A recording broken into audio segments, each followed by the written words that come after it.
मित्रों नमस्कार, मैं डीसी चंदानी आज आपको जो चीज़ पेश करने जा रहा हूँ वो कोई फिल्म की कपोल कल्पित कहानी नहीं है। वो हमारा बीता हुआ कल है जो हमें आज भी सताता रहता है। यह देश भारत देश कभी सोने की चिड़िया कहा जाता था। यह भारत देश जिसने विश्व को जीरो दिया, यह भारत देश जिसने विश्व को सर्जरी दी, ऐसा महान और ज्ञानी देश काफ़ी लंबे समय तक गुलामी के कालखंड में रहा। और जब यह अंग्रेज़ों से आज़ाद होने की नौबत आई तो धीरे धीरे ऐसा एक वातावरण पैदा किया गया कि जिसमें देश के हमें दो टुकड़े करने पड़ गए। और जो एक टुकड़ा आज हिंदू देश के रूप में हिंदुस्तान और दूसरा टुकड़ा मुस्लिम देश के रूप में पाकिस्तान हमारे सामने विद्यमान है। और उस एक जो थिन लाइन खींच दी गई विभाजन की, उस लाइन की वजह से कितने हिंदू और कितने मुसलमानों का जीवन कष्ट में पड़ा, क्या क्या उन्होंने झेला। जो लोग इधर से गए, जो लोग उधर से इधर आए, उन्होंने क्या क्या देखा, कैसा कैसा वो मंजर खौफनाक था। उस मंजर को बताने वाले कुछ चंद बुजुर्ग आज हमारे बीच में उपस्थित हैं। आज मैं ऐसी एक बुजुर्ग शख्सियत से आपको मिलवाना चाहता हूँ। ये है मेरे मित्र उत्तर प्रदेश सिंधी अकादमी के वरिष्ठ उपाध्यक्ष भाई नानक चंद जी लखमानी। नानक चंद जी नमस्कार। नमस्कार। नानक चंद जी, आप काफ़ी बुज़ुर्ग हैं, 60-65 साल आपकी उम्र है। आपके पास भी कई बुज़ुर्गों से सुनी हुई बातें होंगी। ये बताइए, सिंध में आपके बुज़ुर्ग कहाँ के रहने वाले थे? सिंध में सखर जिला था, बहुत सुंदर जिला था। उसके जिले के अंतर्गत पन्नोवाकिल गांव आता था। तहसील है पन्नोवाकिल। तहसील, तो उसमें हमारे बुजुर्ग लोग रहते थे, ऐसा वो लोग बताते थे। हमने तो ये आज़ाद भारत में सांस ली। आपके बुज़ुर्ग वहाँ क्या करते थे? वहाँ में मोस्टली खेती का काम था। खेती से किसान थे? किसान थे समझ लीजिए। अच्छा, वहाँ से जब ये यहाँ आए तो यहाँ उन्होंने खेती को ही अपनाया कि कोई नया साधन चुना उन्होंने अपने जीवन यापन के लिए? यहाँ आने के बाद तो खेती थी ही नहीं, जमीन थी नहीं, तो कैसे अपनाएं। वहाँ यहाँ तो आके जो मिला उसको बेचना शुरू कर दिया। फुटपाथ पर दुकानें लगानी शुरू कर दी। कभी किराने का सामान मिला किराना बेचा, गेहूँ मिला तो गेहूँ बेचा, चीनी मिली तो चीनी बेची, नहीं कुछ मिला तो सब्जियाँ लेके बेच रहे हैं।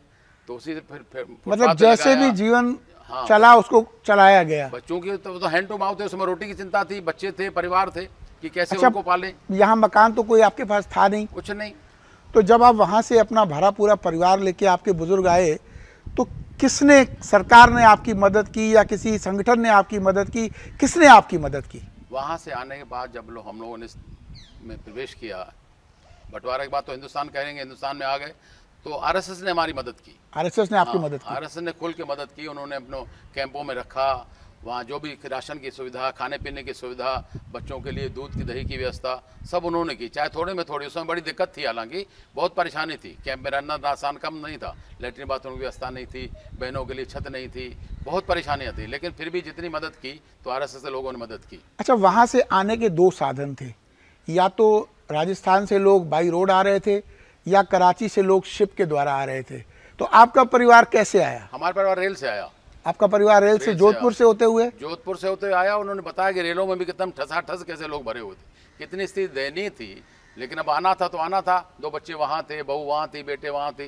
जब उतर रहे तो सबको बटोर रहे थे कि सब आ गए कि नहीं आए। पता लगा कोई बहू वहाँ रह गई, बेटा आ रहा, 2-2 दिन बाद, 3-3 दिन बाद मिल रहे हैं। कैंपों में जाकर ढूंढते थे कि हमारा बच्चा कहाँ रह गया, बिटिया कहाँ रह गई, बहू कहाँ रह गई। तो कोई 2 दिन बाद मिल रहा, कोई 15 दिन बाद मिल रहा, कोई बताता था कि आपकी बहू वहाँ उस कैंप में चली गई है, 10 किलोमीटर 20 किलोमीटर। तो इस समय वहाँ पर स्थिति इतनी दर्दनाक स्थिति थी कि आंसू सूख गए थे रोते रोते, समझ लीजिए इंसानों।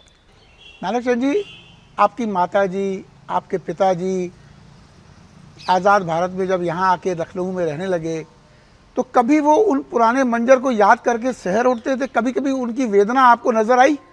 कई बार, एक बार नहीं कई बार ऐसी वेदनाएं आई। जब वो बताती थी तो आधी बात बताते हुए आंसू निकल आते थे कि वास्तव में जो उन्होंने दर्द झेला। वो बता रही थी, हम लोग जब इकट्ठे सब लोग आ रहे थे तो हमारे परिवार की महिला थी, उन्होंने जो भी उसको अपने गहने थे, कपड़े लत्ते थे, उसमें एक साथ उसने पहन रखे थे। तो उनको जितने भी लोग थे वहाँ के ऐसे कट्टरपंथी यूँ कहना चाहिए, उन्होंने जब देखा जरूर इसके पास कुछ ना कुछ है तो उसने तलवार से उसको पूरा ऐसे शरीर को पूरा काटा। तो समझिए जितने जेवर थे जैसे पूरे स्टेशन पर फैल गए। वो पूरी बात इस तरह बेचारी जाके गिरी तो मैंने पूरा सन्नाटा छा गया जितने स्टेशन पर लोग खड़े थे। तो वो वृतांत देख के सुन के बिल्कुल वो आधी बात कह पाती थी, आधे आंसू टपकने लगते थे। तो ये दृश्य, ये जीवन को बचाने की जद्दोजहद चली, कब ऐसा लगा, किस सन में आपको 10 साल 20 साल कितने साल लगे जब आपको लगा कि हाँ ज़िंदगी में अब कुछ सुकून के पल भी आ गए? नहीं, शुरुआत तो 5-10 साल ऐसे ही बीते। 47 के बाद जैसे 47 हुआ, हमारा पूरा परिवार इंडिया में आ गया, भारत में आ गया। तो भारत में आने के बाद बिखर गए। जब तक कैंपों में रहे तब तक स्थिति दयनीय होती रही। उसके बाद जब हम लोग निकलने शुरू किए, भाई अपने परिवार के रोजी रोटी जब नहीं कुछ करेंगे, कोई काम नहीं करेंगे, तब तक कुछ नहीं हुआ। क्लेम के लिए तमाम हाँ, मैंने सुना है कि उस समय मिनिस्ट्री ऑफ रिहेबिलिटेशन बना था और उन्होंने आपकी काफ़ी, जितने भी विस्थापित थे उनकी काफ़ी मदद करके उनको मकान दुकान जो भी उनकी व्यवस्था थी की थी। ये बताइए कि जब आप लखनऊ में आए सन 60 में या 70 में, जब भी आप लखनऊ में आए उस वक़्त आपकी उम्र कितनी थी? मैं तो उस समय 9 साल के करीब रहा। 51 में मैंने पैदा हुआ, आज़ाद भारत में मैंने सांस ली। हाँ। तो 8-9 साल का था जब हमारे पिताजी सेटल हुए, समझ लीजिए सेटल हो गए। क्योंकि शुरू में फुटपाथों में दुकानें लगाई, रेहड़ी लगाई, लेकिन 60-61 में जाके वो थोड़ा सा सेटल हुए। अच्छा, आप तो कभी सिंध में पैदा नहीं हुए, कभी आप सिंध गए नहीं, सिंध के बारे में आपके क्या विचार हैं? हमको जो बताया गया उसी के नाते हाँ। वही चीज मैं बता रहा हूँ। आपकी क्या भावनाएं हैं सिंध को लेकर? सिंध में इतना भाईचारा, इतना पवित्र, वहाँ का पानी, वहाँ का आचरण अच्छा, बोलचाल अच्छी, तो उससे लगता है कि वास्तव में सिंध में कल्चर में एक दूसरे के लिए संपन्नता थी। वहाँ के पानी में इतना, वहाँ की इतनी जमीन उपजाऊ है, वहाँ की इतनी जमीन उपजाऊ है, इतना सुंदर पानी, सुंदर फल, सुंदर खाने पीने का राशन, दूध दही की नदियाँ जैसे बहती कहा जाता था भारत में, तो वास्तविकता वहाँ हमारे सिंध में दर्शाती थी। तो आज आप उस सिंध को क्या दोबारा से वापस लेना चाहेंगे? दोबारा चाहेंगे। हम आने वाली पीढ़ी को संदेश दे जाएंगे, बच्चों को कहेंगे जब यरूशलेम 300 साल बाद यहूदी ला सकते हैं तो हम क्यों नहीं ला सकते हैं। हम लोग कहते हैं अभी तो 75 साल हुए हैं, हम लोग सिंध को आज़ाद करेंगे। वैसी सरकार आई है, मुझे लगता है कि सिंध हमें वापस मिलेगी। वो जो अन्याय आपके साथ हुआ वो आपको आज भी कचोटता है? बहुत ज्यादा कचोटता है। यही संदेश हम दे रहे हैं बच्चों को, यही बता रहे हैं नई पीढ़ी को। कोई अपनी नई पीढ़ी के साथ ऐसा संगठन बना के आप लोग ये प्रयास कर रहे हैं कि वो सिंध भी हमें वापस चाहिए, वो हमारा टुकड़ा है जो हमसे जबरदस्ती छीना गया था। छीन लिया, बिल्कुल सही कह रहे हैं। हमारे पूरे देश में हमारे सिंधी संगठन तमाम हैं, उन सबको जोड़ के हम लोग राष्ट्रीय स्तर पर एक संगठन खड़ा करने जा रहे हैं, जिससे वर्तमान में जो सरकार है वो हमारे हितों की सरकार है। हमारे राष्ट्र हित की सरकार, जो सिंधी समाज के हित की सरकार है, उससे हमें बड़ी अपेक्षाएं हैं। वो हमारे लिए इतना प्रयास करेगी, खाली हम लोग एक शक्ति बना के पूरे देश में जितने संगठनों को एक संगठन बना के माननीय मोदी जी से मिलेंगे, उनसे निवेदन करेंगे कि सिंध प्रांत किसी भी तरह हम लोग को वापस लौटाएं। अच्छा, ये बताइए, मैंने सुना है सिंध में एक GM सैयद साहब जिए सिंध आंदोलन चलाते हैं, जिसमें वो कहते हैं कि सिंध की पूंजी हिंदू और मुसलमान दोनों थे और मुझे सिंध में आज हिंदू भी वापस चाहिए और मुझे सिंध में वो मुसलमान भी चाहिए जो सिंध के पानी के हैं। तो क्या इस तरह के आंदोलन यदि दोनों तरफ हो जाएंगे तो क्या आप समझते हैं कभी ये सिंध एक हो सकता है? नहीं, दोनों तरफ होंगे तो कभी नहीं होगा, क्योंकि बीच में खाई इतनी ज़्यादा हो गई है। जब शुरू में बंटवारा नहीं था, पूरा हिंदुस्तान एक था, तब कहीं मुसलमान अलग था, हिंदू अलग था, ऐसा कहीं कुछ था ही नहीं। ऐसा वातावरण नहीं था, वातावरण बिल्कुल नहीं था। अब इतनी खाई ज़्यादा हो चुकी है, हम कितना भी प्रयास करेंगे हिंदू मुसलमान को जोड़ने की तो नहीं जोड़ सकते।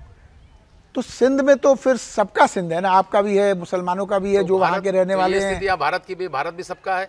जब वहाँ धर्म के आधार पे आपने बंटवारा किया तो आपका ये कहना है कि वो धर्म के आधार पे बंटवारा गलत था? बिल्कुल गलत था, बिल्कुल गलत था। जब आपने बंटवारा कर दिया धर्म के नाम पे, तो उस समय जैसे माननीय जिन्ना जी ने वहाँ मुस्लिम कंट्री घोषित की, इस्लाम कंट्री घोषित की, तो भारत को आपने हिंदू राष्ट्र क्यों नहीं घोषित किया? अगर उस समय भारत को हिंदू राष्ट्र घोषित किया जाता तो आज हमको दर्द न होता, ये परेशानी में न होता। भारत शुरू से ऐसा देश रहा है जिसने सारे धर्मों को अपने यहाँ जगह दी, सबको मान्यता दी और सबकी बात सुनी।